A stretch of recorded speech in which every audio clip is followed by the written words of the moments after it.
Sup guys? Soft opening nga pala ng Nawaya sa Bypass Urdaneta. Kaya nag-decide kami nila Mrs. at ni Nanong na pumasyal para matikman at masubukan yung mga bagong menu na isa-serve nila. Syempre, si Kalampag ang sasakyan natin for today's video. At makalipas nga ang ilang minuto, nakarating na kami dito sa bagong pwesto ni Nawaya. Pero halos dito rin lang sila nagpupwesto dati, yun nga lang dun sa kabilang side ng kalsada. At maya-maya nga lang, tinignan ko na yung mga bago dun sa menu nila. Pagdating dito sa Nawaya Coffee nila, walang nagbago pati dun sa presyo nila. At eto na nga guys, yung mga bagong sineserve dito sa Nawaya. Mayroon na kasi sila ditong pasta, snacks, classic silog, at saka itong mga bagong cheesy silog na siguradong bago sa yung panlasa. Pakipost mo na nga lang itong video para makita mo yung prices at saka yung mga pangalan ng sineserve nila. At napansin ko nga itong motor na nakapark dito sa harap ng Nawaya.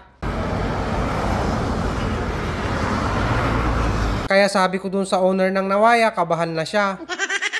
At habang inaantay nga namin yung mga orders namin, ito yung mga kaganapan dito sa Nawaya.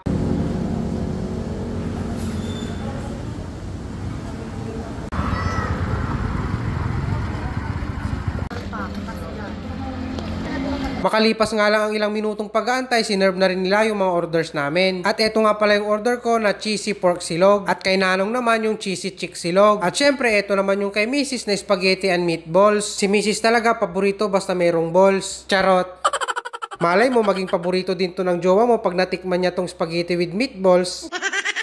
At ayun na nga guys, pagdating dito sa cheesy chick silog, nagustuhan naman ni Nanong yung pagkaluto ng manok. Pagdating naman dito sa order ko na cheesy pork silog, nagustuhan ko yung pagkakaprito ng pork liempo. Dahil bukod sa crispy ito, wala rin akong nakaing buto. Hindi ko lang sigurado, baka nataon lang itong in-order ko. May comment lang ako pagdating sa kanin na kasama nito. Medyo basa kasi yung kanin ng pagkakaluto. Pero sa tingin ko, baka ngayon lang to dahil soft opening nga nila, baka dinagsa din sila ng maraming tao. Pero overall, masarap yung pagkain nila dito. Halata naman dito sa mga pinggan namin. O, take note, meron tayong kanya-kanyang panlasa.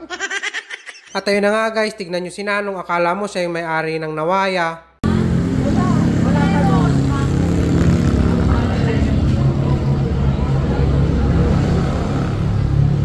At eto pa, akala mo piling artista, nagpapapicture dito sa katabi naming mesa.